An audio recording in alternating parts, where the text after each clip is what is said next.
Hello guys, in this video I am going to show you how to download an image or a pin from pinterest.com. But first I just want to mention, don't forget to subscribe to my channel because at 10,000 subscribers I am going to show you my whole YouTube revenue statistics and growth strategy, how to make money online. Now let's jump into it. First of all, you should open the website on your device. Then go to your homepage by tapping on this home button in the upper left corner of the screen, and then start searching among the pins in your feed. And after finding the picture that you would like to save and download, you should tap on this more button on the right side corner of the picture. Tap on download image, which is the second option, and then click on allow.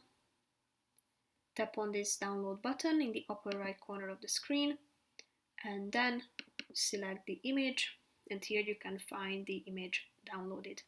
So basically that's it for this video guys. See you in the next one. Bye bye.